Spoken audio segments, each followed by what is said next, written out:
اور تیرے رب نے یہ فیصلہ کیا ہے کہ تم اللہ کے علاوہ کسی کی بندگی نہ کرو اور اپنے والدین کے ساتھ انتہائی احسن انداز سے برتاؤ کرنا ہے۔ اگر ان میں سے کوئی ایک یا دونوں بڑھاپے کو پہنچ جائے تو انہیں اف تک نہیں کہنا اور نہ ہی ان کو جھڑکنا ہے، اور ان دونوں کو انتہائی اچھی اور معزز بات کہنی ہے، اور تو اپنی نرمی والے پہلو کو ان کے لیے جھکا دینا اور اپنے رب سے یہ دعا کر کہ یا اللہ ان دونوں کے اوپر ویسے ہی رحم کر جیسے ان دونوں نے بچپن میں میرا خیال رکھا۔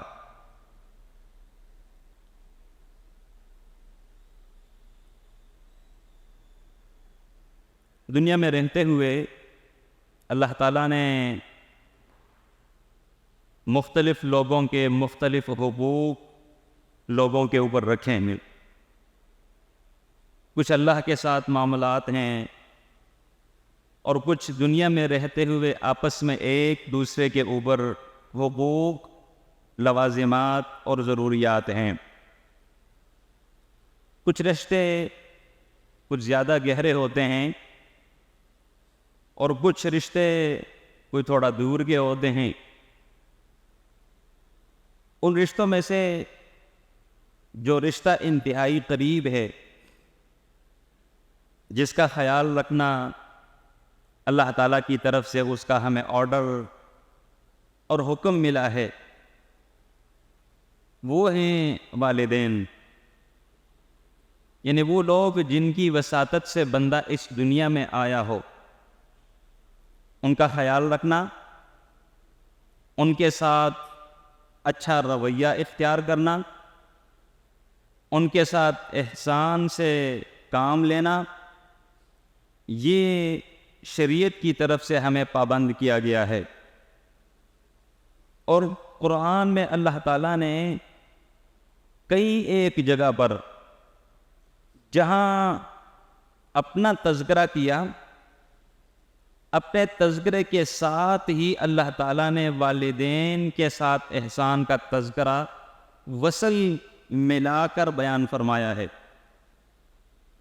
جیسا کہ یہ سورہ بنی اسرائیل ہے اور آپ نے اس سورت کا ترجمہ سن لیا، جو ایک دو آیتیں میں نے پڑھ دی۔ وَقَضَىٰ رَبُّكَ أَلَّا تَعْبُدُوا إِلَّا إِيَّاهُ، تمہارے رب نے یہ فیصلہ کر لیا ہوا ہے کہ تم نے صرف اور صرف اسی کی بندگی کرنی ہوگی، اس کے علاوہ کسی کی بندگی نہیں کرنی۔ اور ساتھ میں اللہ نے وَبِالْوَالِدَيْنِ إِحْسَانًا، یہ بھی اللہ تعالیٰ نے فیصلہ کیا کہ والدین کے ساتھ احسان سے کام لینا ہے۔ عموماً معاشرے میں احسان کا لفظ تو ہم بہت سنتے ہیں، لیکن شاید کہ ہمیں اس احسان کا جو اصل معنی اور مفہوم ہے وہ معلوم نہیں۔ اللہ کے نبی علیہ السلام کے پاس ایک مرتبہ جبریل علیہ السلام تشریف لائے، ایک انسان کی شکل میں، بالکل سیاہ بال تھے، کپڑے انتہائی سفید تھے، اور ان کے اوپر سفر کے کوئی آثار بھی دکھائی نہیں دے رہے تھے۔ عمر رضی اللہ تعالیٰ عنہ کہتے ہیں کہ ہم میں سے کوئی اس کو جانتا بھی نہیں تھا، یعنی اگر قریب کسی علاقے کا ہو، مدینے کا رہائشی ہو تو ہم اس کو جانتے، قریب کا بھی نہیں تھا اور دور سے آیا ہوا ہو تو اس کے اوپر سفر کے آثار لازمی طور پر دکھائی دینے چاہیے تھے۔ تو نہ تو وہ قریب کا تھا کہ ہم اس کو پہچان لیتے، اور نہ ہی اس کے اوپر کوئی سفر کے آثار دکھائی دے رہے تھے کہ ہم یہ کہہ لیتے کہ باہر سے آیا ہوا مہمان ہے۔ اللہ کے نبی کے گھٹنوں سے گھٹنے ملا کر انتہائی باادب ہو کر آ کے بیٹھ گئے. اللہ کے نبی سے کچھ سوالات کیے. صحابہ کرام کی موجودگی میں اللہ کے نبی جواب دیتے گئے. ایمان کے متعلق پوچھا, اسلام کے متعلق پوچھا, تیسرے نمبر پر احسان کے متعلق پوچھا کہ اخبرنی عن الاحسان, مجھے احسان کے متعلق بتائیے گا. احسان کس چیز کا نام ہے؟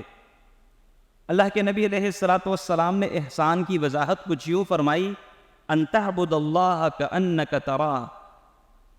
احسان کا درجہ یہ ہے, احسان کی کیفیت یہ ہے کہ جب تو اللہ تعالیٰ کی بندگی کرنے لگے, عبادت کرنے لگو, تو تمہیں ایسے محسوس ہو جیسے تو اپنے رب کو اپنے سامنے دیکھ رہا ہے. یہ تمہاری کیفیت ہو, یہ احسان کا درجہ ہے.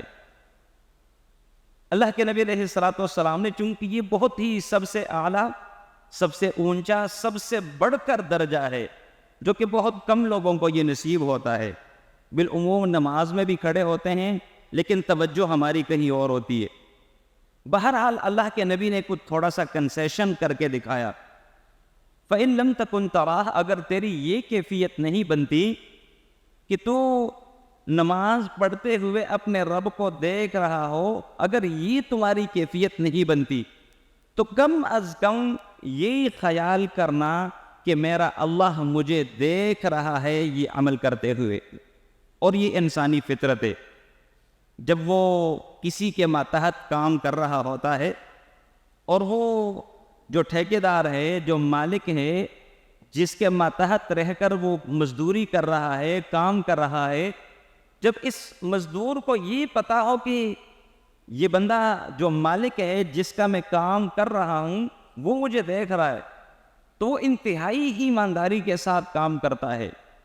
اس میں وہ ڈنڈی نہیں مارتا, اس میں وہ ادھر ادھر نہیں بھاگتا, وقت ضائع نہیں کرتا, بلکہ انتہائی احسن انداز کے ساتھ اس کام کو سر انجام دینے کی کوشش کرتا ہے.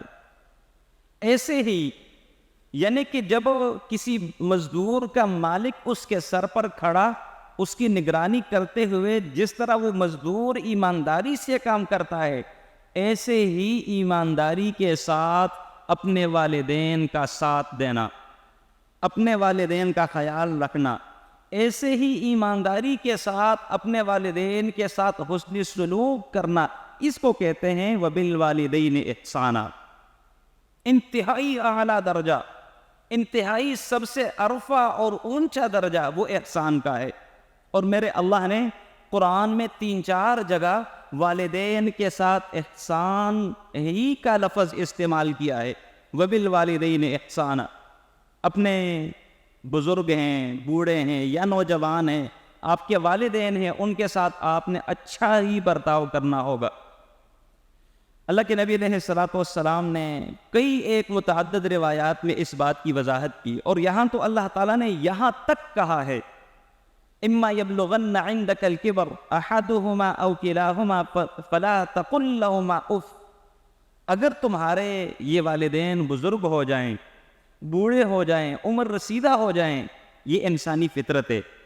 جو بندے کی عمر ڈھلنا شروع ہوتی ہے اس میں چڑچڑاپن آتا ہے, اس کی سوچ انتہائی محدود ہونا شروع ہوتی ہے, اس کے جو ایکٹیویٹیز ہیں اس میں چینجز آنا شروع ہوتی ہے, اور دوبارہ سے بچپنا کی طرف یہ انسان جا رہا ہوتا ہے. اور یہ انسانی فطرت ہے, بھلے مرد ہیں بھلے خواتین ہیں.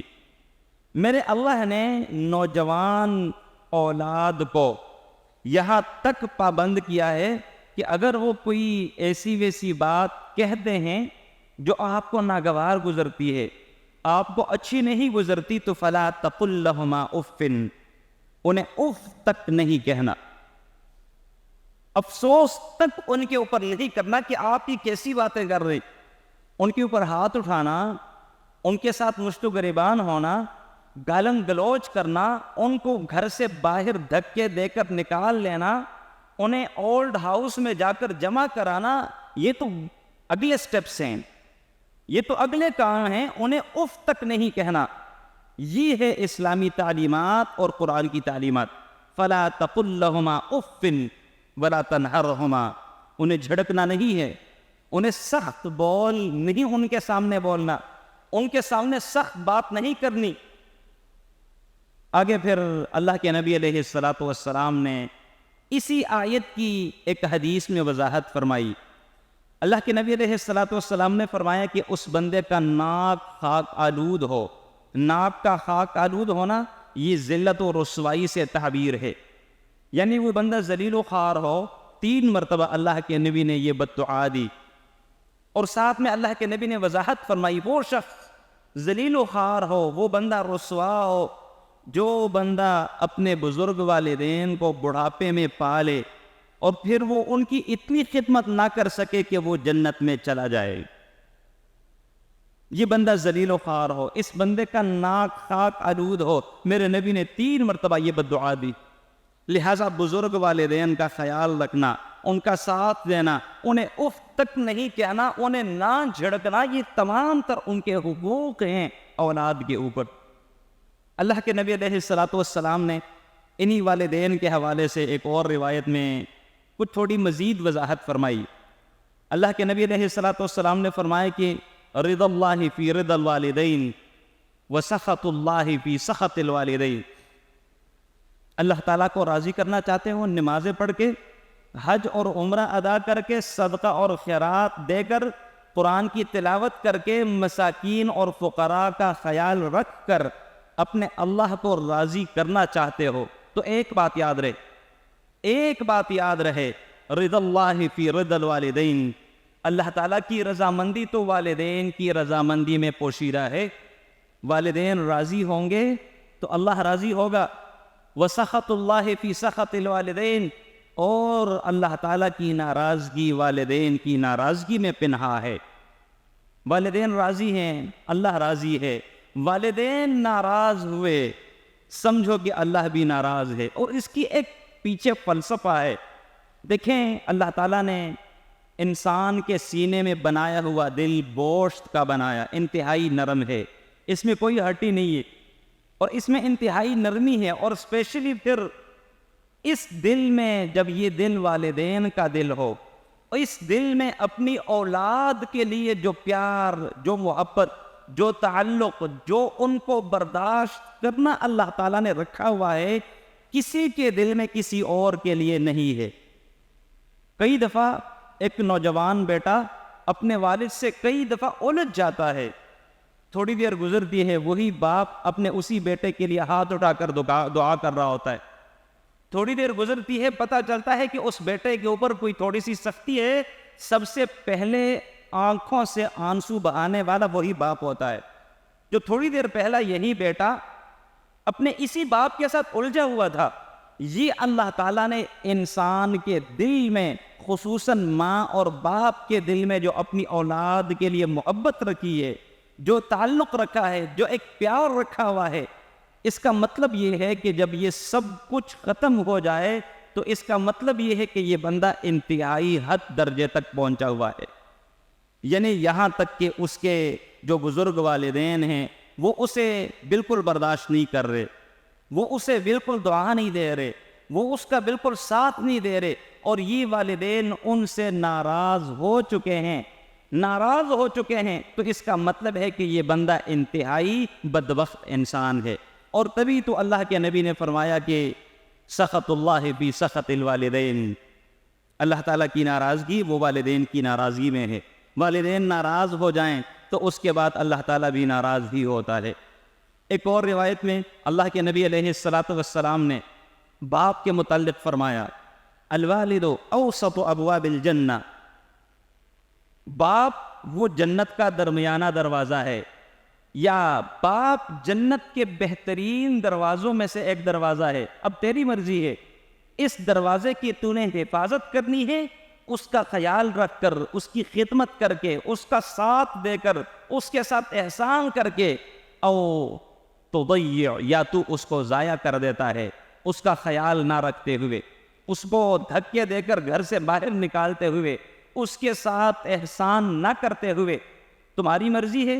یعنی باپ جنت کے دروازوں میں سے بہترین دروازہ ہے، اگر یہ باپ آپ نے اس دروازے کی محافظت کی، اس کا خیال رکھا، اس کی خدمت کی، اس کا ساتھ دیا، تو اس کا مطلب ہے کہ آپ اسی دروازے سے جنت میں جانے کے حقدار ہوں گے۔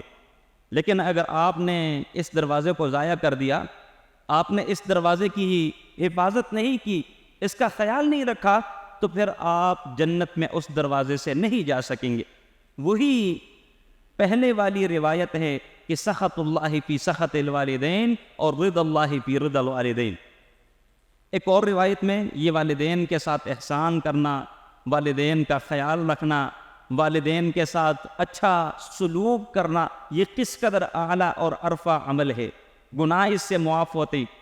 اللہ کے نبی کے پاس ایک بندہ آیا، اللہ کے نبی مجھ سے گناہ ہوا ہے اور میں نے بہت بڑا گناہ کیا ہے، میں کیا کروں؟ اللہ کے نبی علیہ السلام نے ان سے کہا کہ کیا تمہاری ماں زندہ ہے؟ اس بندے نے آگے سے کہا کہ نہیں اللہ کے نبی، ماں تو میری فوت ہو چکی ہے۔ آگے اللہ کے نبی نے آگے سے کہا کہ تمہاری خالہ ہے کوئی؟ اللہ کے نبی علیہ السلام کو اس بندے نے کہا ہاں میری خالہ زندہ ہے۔ اللہ کے نبی علیہ السلام نے اس بندے سے کہا صلیھا، آپ ان سے صلہ رحمی کریں، اپنی خالہ کا خیال رکھیے گا جو آپ کی والدہ کی بہن ہے، ان کے ساتھ اچھا برتاؤ کریں، ان کا خیال رکھیں، ان سے حسنی سلوک سے پیش آئیں، اللہ تعالیٰ تمہارے اس گناہ کو معاف کر دے گا۔ یعنی اگر والدین زندہ ہیں، بندے سے گناہ ہو، غلطی ہو، انسان ہے، غلطیوں کا پتلا ہے، جب اس سے کوئی غلطی ہو تو اسے، جیسا کہ میرے اللہ کا باقاعدہ طور پر حکم ہے ان الحسنات یذھبن السیئات، جو نیکیاں ہیں وہ گناہوں کو مٹا کر لے جاتی۔ نیکیاں یہ تکفیر السیئات یعنی گناہوں کا کفارہ بننے کا باعث ہے، اور ان نیکیوں میں سے ایک بہترین نیکی والدین کا خیال رکھنا ہے۔ ایک بندے سے گناہ ہو، ایک بندے سے غلطی ہو، فی الفور اسے نیکی کر لینی چاہیے، فی الفور اسے وہ کام کر لینا چاہیے جس سے اللہ راضی ہوتا ہے، میرا اللہ اس کے گناہ کو معاف کر دے گا۔ جیسا کہ ایک روایت میں اللہ کے نبی علیہ السلام نے اپنے ایک صحابی کو یہی وصیت کی تھی، وَأَتْبِعِ السَّيِّئَةَ الْحَسَنَةَ تَمْحُهَا، جب بھی آپ سے کوئی گناہ ہو، جب بھی آپ سے کوئی غلطی ہو، کوئی مسٹیک ہو جائے، اللہ کو ناراض کرنے، رسول کو خفا کرنے والا کوئی کام آپ سے سرزد ہو جائے، تو فوراً اس کے بعد نیکی کا عمل کر دینا، تمحوها، یہ نیکی تمہارے اس گناہ کو مٹا دے گی، یہ نیکی تمہارے اس غلطی کو صاف کر دے گی، ریموو کر دے گی، آپ صاف ستھرے بن جائیں گے۔ تو اس روایت میں اللہ کے نبی علیہ السلام نے اپنے اس صحابی کو جو مشورہ دیا کہ اگر آپ کی والدہ زندہ ہے تو آپ ان سے صلہ رحمی کریں، اگر والدہ زندہ نہیں تو پھر آپ اپنی خالہ کا ساتھ دیں، ان کے ساتھ صلہ رحمی کریں، ان کے ساتھ تعلق اور برتاؤ کو اچھا بنائیں، یوں آپ کے یہ گناہ ختم ہو جائیں گے، مٹ جائیں گے، ریموو ہو جائیں گے۔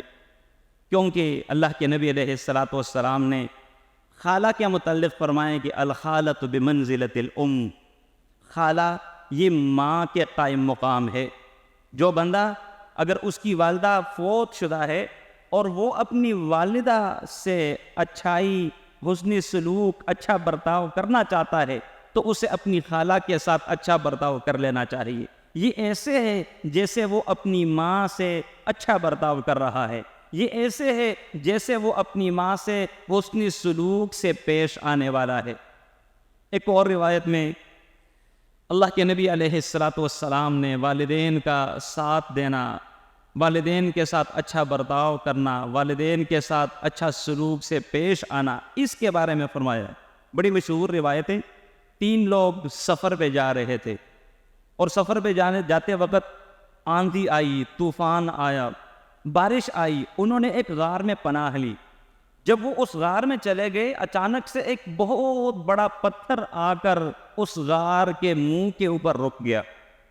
یہ بات یاد رہے کہ اس واقعے میں والدین کے ساتھ اچھا برتاؤ کرنا یہ مصیبتوں کو ٹالنے کا باعث ہے، تکالیف اور مشکلات کو ختم کرنے کا باعث بنتا ہے۔ اللہ کے نبی علیہ السلام نے فرمایا جب وہ 3 لوگ اس غار میں پھنس گئے، انہوں نے کافی کوشش کی کہ یہ چٹان، یہ پتھر کسی نہ کسی طریقے سے پیچھے ہٹے، لیکن وہ پتھر انتہائی بھاری بھرکم، انتہائی وزنی تھا، وہ اسے پیچھے دھکیلنے سے قاصر تھے۔ انہوں نے آپس میں مشورہ کیا کہ موت تو ہماری لگتا ہے یہیں پر لکھی ہوئی ہے، لیکن چلو ہم ایک اور کوشش کرتے ہیں کہ ہم اپنے اللہ کے سامنے اپنے کچھ نیک اعمال وسیلے کے طور پہ پیش کر کے اللہ تعالیٰ سے دعا کرتے ہی۔ اور وہ اس بات پر متفق ہو گئے۔ ایک بندے نے کہا کہ یا اللہ، میں ایک چرواہا تھا، میں بکریاں چراتا ہوتا تھا، اور میری روٹین یہ تھی کہ جب میں بکریاں چرا کر واپس آ کر ان کا دودھ نکالتا تو سب سے پہلے اپنے گھر میں موجود بزرگ والدین کو وہ دودھ پلاتا، انہیں پلا لینے کے بعد پھر اپنے بچوں کو پلاتا۔ ایک دفعہ میں تھوڑا دور نکل گیا، جب واپس آیا تو رات اندھیرا ہو چکا تھا اور والدین بزرگ دودھ پیے بغیر سو چکے تھے۔ میں نے حسب معمول دودھ نکالا اور وہ پیالہ میں نے ہاتھ میں پکڑ لیا اور ان کے سرانے کھڑا ہوا کہ رات کے کسی بھی ٹائم اگر ان کی آنکھ کھلی تو ان کو دودھ پلاؤں۔ میرے بچے رو رہے ہیں، بلک رہے تھے بھوک کی وجہ سے، پیاس کی وجہ سے، لیکن میں انہیں دودھ نہیں دے رہا تھا۔ میری روٹین یہ تھی، میرا طریقہ کار یہ تھا کہ پہلے والدین ہیں، ان کے بعد اپنے بچے ہیں۔ کہتے ہیں کہ یوں میں ان کے سرانے کھڑا رہا، دودھ کا پیالہ بھرا لے کر بچے میرے بلکتے بلکتے بھوک کے مارے ایسے ہی سو گئے۔ صبح کے وقت جا کر ان کی آنکھ کھلی، انہیں میں نے دودھ پلایا، اور انہیں دودھ پلا لینے کے بعد اس کے اپنے بچوں کو میں نے دودھ پلایا۔ یا اللہ، اگر یہ کام میں نے صرف تیری خاطر کیا ہے، اگر یہ کام میں نے صرف تجھے راضی کرنے کے لیے کیا ہے، تو یا اللہ، یہ جو پتھر آ کر اس غار کے منہ کے اوپر کھڑا اور ہماری قبر بنتی جا رہی ہے، یہ غار، یا اللہ اس پتھر کو تھوڑا سا پیچھے ہٹا دے، تو ہی قادر مطلق ہے اور کر سکتا ہے۔ یہاں اس نے ایک نیک عمل وسیلے کے طور پہ پیش کیا، وہاں میرا اللہ قادر مطلق، لفظ کن میں اس کے سب کچھ موجود ہے، میرے اللہ نے وہ چٹان تھوڑا سا پیچھے کر دیا۔ انہیں روشنی آنا شروع ہوئی لیکن وہ نکل نہیں پا رہے تھے۔ دوسرے بندے نے کہا کہ یا اللہ، میرے پاس ایک مزدور کام کر رہا تھا اور روزانہ کی بنیاد پر میں اس کی مزدوری دیہڑی اس کو دیتا ہوتا تھا، لیکن ایک دفعہ ایسا ہوا کہ وہ مزدور مجھ سے اپنی مزدوری لیے بغیر نالاں اور ناراض ہو کے ایسے ہی چلا گیا، اور اس کی مزدوری میرے پاس ہی رہ گئی، میں نے اسے دی نہیں۔ میں نے سوچا، میں نے خیال کیا کہ یہ تو اس کی ایک امانت ہے، میں نے اس کی اس مزدوری کو مزید انویسٹ کر لیا، کاروبار میں لگا لیا۔ اللہ نے اس میں اتنی برکت ڈالی کہ میں سنبھال بھی نہیں سکتا تھا، اور پھر اس کاروبار کو سنبھالنے کے لیے مجھے نوکر رکھنے پڑے تھے۔ انہی میں سے نوکر رکھے اور انہی پیسوں میں سے وہ کاروبار مزید بڑھتا گیا۔ کافی عرصے بعد اس غلام، اس مزدور کا وہاں سے گزر ہوا، اسے کہیں یاد آیا کہ یار ادھر ایک بندے کے پاس میری مزدوری رہ رہی ہے۔ جب غریب بندہ اپنا خون پسینہ بہا کے کما رہا ہوتا ہے، اسے اپنی حلال کی مزدوری بھولتی نہیں ہے، بھلے جتنا مرضی عرصہ گزر جائے۔ انہیں بھی بھولی نہیں تھی، یہ انہیں بھی یاد تھی۔ اس نے کہا کہ عرصہ تو بہت گزرا ہے، جا کے دیکھتا ہوں، شاید پہچان جائے، شاید کہ وہ مزدوری میری مجھے مل جائے، ہاتھ میرا تھوڑا کھل جائے گا۔ وہ بندہ گیا، واقعتاً وہ بندہ اس سے ملا، اس نے پہچان بھی لیا، اپنا تعارف کرایا، پہچان لیا، کہتے ہیں کہ آپ کے پاس میری ایک دن کی مزدوری رہ رہی ہے۔ اس بندے نے کہا ہاں واقعتاً آپ کی مزدوری رہ رہی ہے، مجھے یاد ہے۔ کہتے مجھے وہ مزدوری اگر مل جائے تو بہت اچھا ہوگا۔ اس بندے نے آگے سے کہا کہ یہ جو آپ کو جانور نظر آ رہے ہیں، بکریاں نظر آ رہی ہیں، گائیاں نظر آ رہی ہیں، یہ جو فصل ہے یہ سب کچھ تیرا ہے۔ وہ مزدور آگے سے ہنس پڑا، کہتے میرے ساتھ مذاق نہ کریں، میرے تو ایک دن کی دیہڑی تھی، اور یہ تو مطلب ہے کہ پتہ نہیں کس قدر اس کی مالیت ہے، یہ میرا نہیں، میرے ایک دن کی مزدوری ہے۔ دیکھیے گا ایمانداری کتنی بہترین چیز ہے۔ جب ایک بندہ ایمانداری کے اوپر ڈٹ جاتا ہے، وہ یہ کر سکتا تھا، ایسے ہی قبول کر لیتا، ایسے ہی وہ اس سے لے لیتا، لیکن ایمانداری تھی کہ بھئی میری ایک دن کی مزدوری ہے، صرف ایک دن کی، اور اس کی مالیت تو بہت زیادہ ہے۔ بہرحال اس بندے نے وہ ساری سٹوری اس کے سامنے کہہ سنا دی کہ دراصل معاملہ یہ ہے، ایسے ہے، ایسے ہے، ایسے ہے، تمہاری مزدوری میں نے کاروبار میں لگا دی، اس کو انویسٹ کر لیا تھا اور اللہ نے اس میں یہ برکت ڈالی اور یہ سب کچھ تمہارا ہے۔ اور پھر اس کے بعد اللہ کے سامنے ہاتھ اٹھا کر اللہ سے کہتا ہے یا اللہ یہ جو میں نے کام کیا ہے اس ایک مزدور کی مزدوری انویسٹ کر کے اگر یہ میں نے کام صرف اور صرف تجھے خوش کرنے کے لیے کیا ہے تو تجھ سے دعا کرتا ہوں کہ یا اللہ اس پتھر کو تھوڑا پیچھے کر دے۔ دعا کرنی تھی، قادر مطلق نے لفظ کن کہہ کر پتھر کو تھوڑا اور ہٹایا، لیکن ابھی بھی نکلنے کے قابل نہیں تھے، کوئی اتنا راستہ ملے جو کہ نکل سکے۔ تیسرے بندے نے ہاتھ اٹھائے، یا اللہ میری ایک کزن تھی، چچا زاد پھپھی زاد جو بھی تھی، اس سے مجھے بہت پیار تھا اور میں نے بڑی مرتبہ کوشش کی اس سے بدکاری کرنے کی، لیکن وہ پکڑائی نہیں دے رہی تھی۔ ایک دفعہ انہیں کچھ پیسوں کی ضرورت تھی، وہ مجبور تھی، وہ میرے پاس آئی، اس نے مجھ سے پیسوں کا مطالبہ کیا، میں نے موقع غنیمت سمجھتے ہوئے ان کی اس مطالبے کے وقت اپنی آفر سامنے رکھ دی کہ میں آپ کو پیسے دیتا ہوں لیکن میرے ساتھ بدکاری کرنی ہوگی۔ وہ بیچاری مرتی کیا نہ کرتی، اسے ضرورت تھی، وہ مجبور تھی، وہ راضی ہو گئی، جیسا کہ بالعموم مجبوری کے وقت ایسا کیا کرایا جاتا ہے، بلیک میل کیا جاتا ہے۔ بہرحال کہتے ہیں کہ جب میری ان سے بات طے ہو گئی اور جس وقت میں بدکاری کرنے لگا تو میری اس کزن نے مجھے آواز دی اتق اللہ، اللہ سے ڈر جا۔ جو یہ اتق اللہ کے الفاظ میرے کان میں پہنچے میرا ارادہ ہی بدل گیا، یا اللہ میرے دل، میرے قلوب، میرے ذہن کے اوپر آپ کا ڈر اس قدر سوار ہوا کہ میں فوراً بدکاری کرنے کے ارادے سے پیچھے ہٹا اور ساتھ ہی میں نے اپنی کزن سے کہا کہ یہ پیسے بھی میری طرف سے آپ کو ایک تحفہ ہے، آپ اسے قبول کر دے۔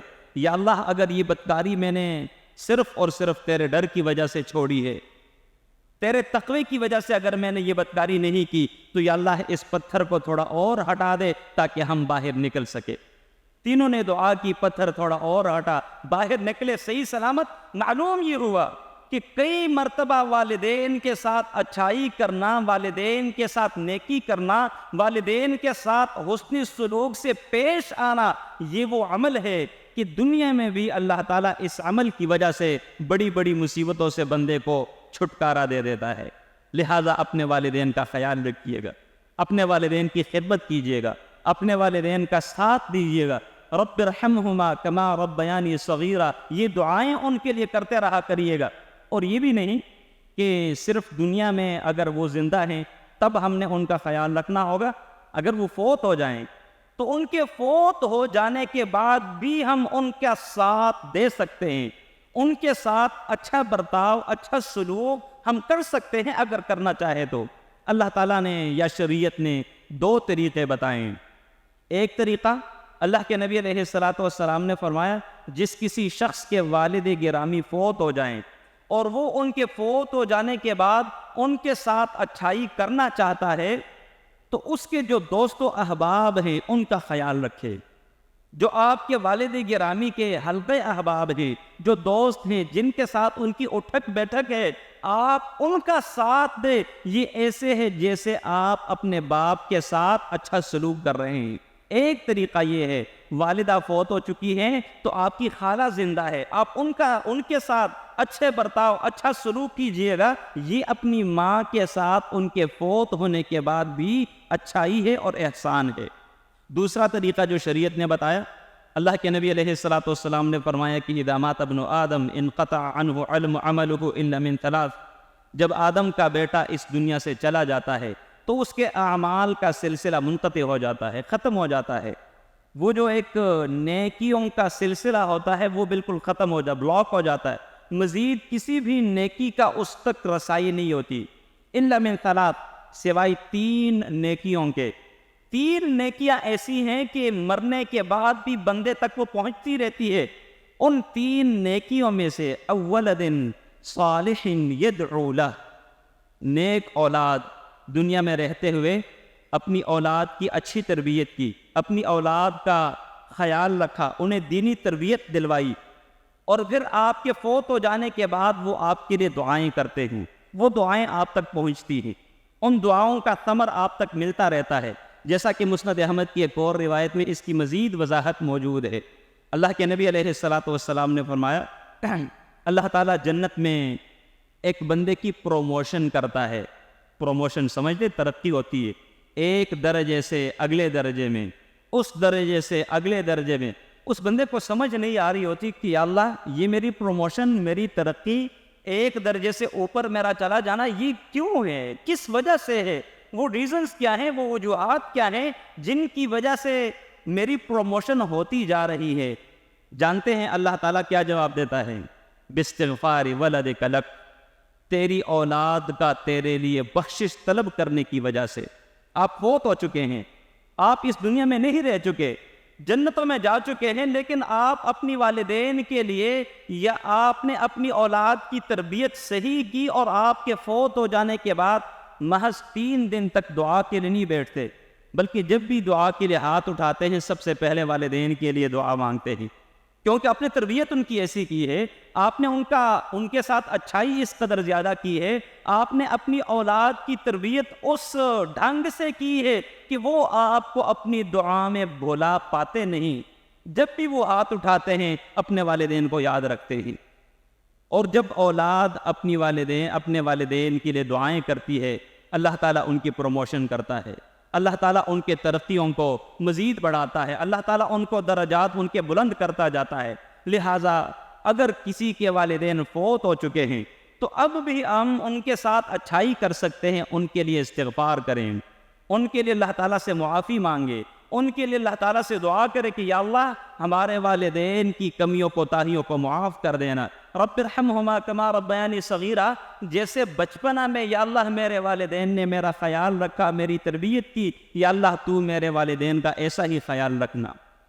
اور یہ وہ پوائنٹ ہے والدین کا ساتھ, والدین کے ساتھ یا کسی بھی بندے کے اخلاقیات کو اگر آپ نے معلوم کرنا ہے, نوٹ کیجئے گا اپنے ساتھ, لکھ لیجئے گا اپنے پاس, خود کے اوپر بھی اپلائی کیجئے گا, خود کو بھی آپ ٹٹول سکتے ہیں, خود کو بھی دیکھ سکتے ہیں کہ میں اخلاق کے کس معیار پہ کھڑا ہوں. آیا میرے اخلاق کا معیار سٹینڈرڈ اونچا ہے یا میں لو لیول میں ہوں, میں کس درجے پہ ہوں, آپ خود کو دیکھ سکتے ہیں. اور وہ ایسے ہے کہ آپ جا کر کسی بھی بندے کے والدین سے اس بچے کے بیہیویئر کے متعلق پوچھیں, بھلے نوجوان ہیں بھلے شادی شدہ ہیں, ان کے والدین سے جا کر پوچھیں.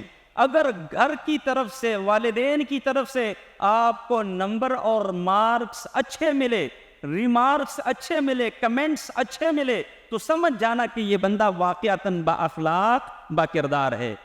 لیکن اگر گھر کی طرف سے کوئی اچھائی نہیں بیان ہوئی, اگر والدین ناراض ہیں, نالاں ہیں, بیٹا ساتھ نہیں دیتا, گیا ہوا ہے, پوچھتا ہی نہیں ہے, نہ خرچہ دیتا ہے, نہ بیماری میں, نہ صحت میں, نہ خوشی میں, نہ غم میں, آتے ہی نہیں, پوچھتے ہی نہیں, کال ہی نہیں کرتا, فون ہی نہیں کرتا, اگر آپ کو گھر والدین کی طرف سے یوں کمنٹس سننے کو ملے, سمجھ جانا کہ یہ بندہ اخلاق کے انتہائی نچلے سٹینڈرڈ اور معیار کے اوپر کھڑا ہے. دوستوں کو نہیں دیکھنا, کسٹمر کے ساتھ اس کا رویہ کیا ہے وہاں سے نہیں پتا چلتا. وہ تو آپ کاروبار کر رہے ہیں, آپ نے کسٹمرز کو ظاہری بات ہے کوئی لالچ دے کے کسی طریقے سے اس کو پھنسانا تو ہوتا ہے, یہاں سے نہیں پتا چلے گا. دوست احباب کے ساتھ نکلتے ہوئے پتا نہیں چلے گا. اگر کسی کے اخلاقیات کا پتہ لگانا ہے تو آپ والدین سے جا کر پوچھیں.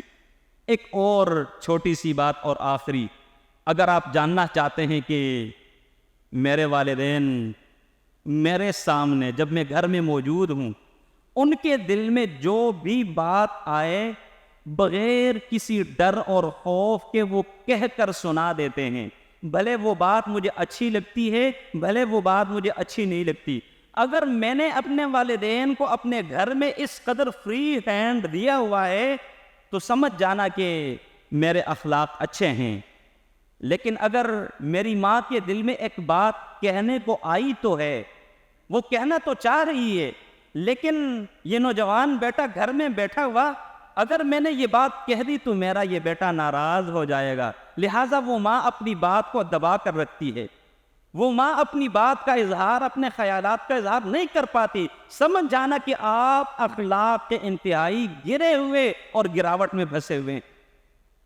اگر تو آپ کے والدین آپ کے سامنے جو کچھ ان کے دل میں آتا، جو ان کے منہ میں آتا، جو ان کے ذہن میں ہے، کوئی خیال ہے، وہ کہہ جاتے ہیں. انہیں یہ ڈر نہیں کہ میرا یہ بیٹا ناراض ہو جائے گا، میرا یہ بیٹا خفا ہوگا. ایسی ہی بیٹیاں ہیں. مائیں اکثر اپنی بیٹیوں کا لاج رکھتی ہوئی نہیں بول پاتی.